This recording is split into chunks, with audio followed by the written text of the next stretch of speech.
This is Lenny calling me. Why don't you answer and see what she needs? So she's saying, where is Northern Quest? With me now is Caitlin Trong. Everybody, Caitlin's with us. Lenny, nice to see you. How are you? Good. How are you doing, Steve? I'm doing great. My first question for you is, who was it first? That pass that you zipped to Vonnie when you were about half court and she's going in for a lay-in and you're beating everybody. Did that start with you? Did that start with her? How did that start? Because that is my favorite play. And you guys know what the one I'm talking about. When Vaughn all of a sudden just beats everybody down court and Lenny will be half court or three quarters and just a zip a pass to her right in stride and she goes in for the lay-in. How did that ever happen? Honestly, I might have to give that credit to my dad. Growing up, that's what he taught me, just to let your teammate finish the play. Like, there's no reason for me to dribble all the way down by myself. And, whoever wants it, just will run, and I'll pass it. Well, I love that thing. And you're passing anyway, you and Lee both. So much fun. We were talking about that before you guys got here, how much fun it's been to watch both of you two players through the course of your seasons here at Gonzaga because of the joy that you bring to the game. And have you always had that smile on your face? I mean, have you guys been out there since day one when you first picked up a basketball and just said, I'm having a blast, this is a great game? Yeah, as long as I can remember, some of our friends always ask us why we're like smiling on the court, and even people playing against us would hate it. Like, why are you smiling? It brings emotions out of us. You're over here like smiling, laughing, playing. But again, growing up, I think it's just, it was fun for me and Lee to just play basketball and fun to play with our teammates. They make it fun too. So just smile. It's not like we're fighting somebody. We're just playing basketball, You're playing the game you love. Yeah, and it shows. And my favorite thing from you is when the three, and you get the three kiss. How did that ever start? I'm really good at that, Steve. I can't even do it. I'm not quite sure how that started. If y'all remember last year, it was more of like the gun to the bench, but I don't know. I kind of like every time I'm like chef's kiss, so it's just a good way to top it off and get everyone else hype with me. Well, it does. It gets everybody. You're right. It's not. You're not showing off or showing up. You're just getting everybody excited. Yeah. And it really helps, right? Yes. Sure it does. Steve, I ask you about next year, and I'm sure that you want to continue to play basketball next year. So, what's if you see the foreseeable future? What's it hold for you?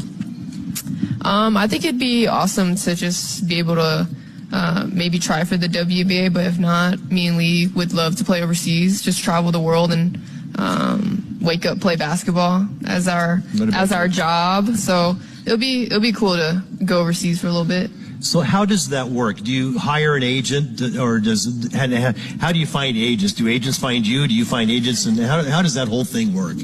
I'm not quite sure. You got to ask Coach Lisa. Okay. You guys aren't even thinking about that right now. I'm not.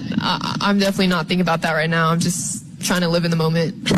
If there's a place in the world that you like to play in, and I know women's basketball, Europe is great. Iceland is big. Australia is a big place to play women's basketball. Where would you like to end up if you could? I'm definitely open. I've heard Lauren tell me to go to play in New Zealand, so I don't know. Maybe we'll find ourselves in New Zealand.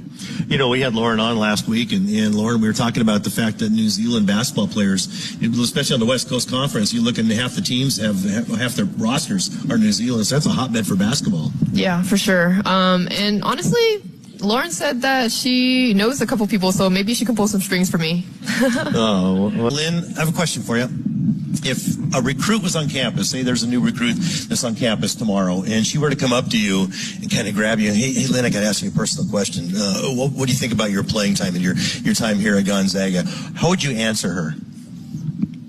I would definitely say maybe the first 2 years about development, and then once you familiarize yourself with like the system and how the coach's expectations and just the standards that Gonzaga holds, and that's when you're more comfortable with what you get. Like, I feel like a lot of freshmen coming in college will feel that way. You're learning a different system of basketball or just another style of play that you're used to.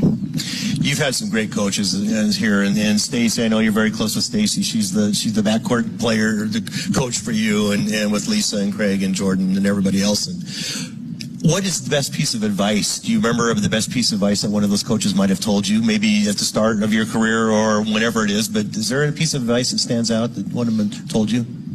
Last year that Coach Stacy gave me when Lee went out with the injury, she told me she doesn't care if I shoot 30 or 10 threes, I'm shooting them, like just shoot them. So honestly, just the confidence that the coaches had in me my senior year, and it just made me, like, I don't know, maybe more comfortable with like what I was doing. If you're a point guard on a team and your coach tells you, I don't care how many threes, if you want to shoot 30 threes, go ahead and shoot 30. Wouldn't you like to do that? I mean, that's fantastic.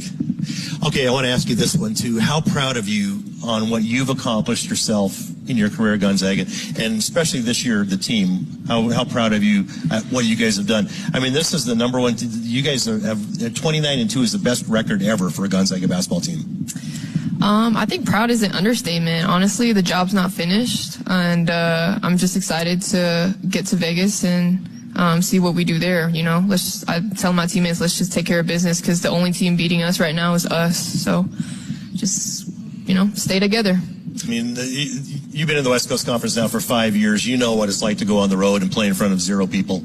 So when you come out and you have the people that hear, what would you like to say to let them know how much they've meant to you here? From the bottom of our hearts, thank you for just supporting women's basketball in general. I know the game's growing every single day, and your support from when the program was at its, at the bottom, I think that's very impressive, to just keep on the fan base and then keep on continuing to grow the fan base every single year, and just the loyal support. One last question for you. How would you like to be remembered as a Gonzaga Bulldog? What do you want people to take away from? Hey, remember that Kaylin Trong? She was what? Just a fun player to watch, I think. Coach Lisa probably can speak to this a little bit. Me and Lee like to spice up the game a little bit, throwing alley-oops and stuff. Coach Lisa told us not to throw an alley-oop our freshman year. I remember that. So just a fun player to watch, and hopefully memorable. When you said that, I asked Lee this when she was on a couple of weeks ago too, that I think the very first thing I remember of you two was the very first Numerica fan fest that we had, and you guys nobody even knew who you were, and either you alley-ooped to her or she alley-ooped to you or something. I go, these guys are going to be fun to watch, and then it started then, and Lynn, it's been a continuing thing. You've been a great pleasure to watch, both of you players out there, and congratulations on a great career.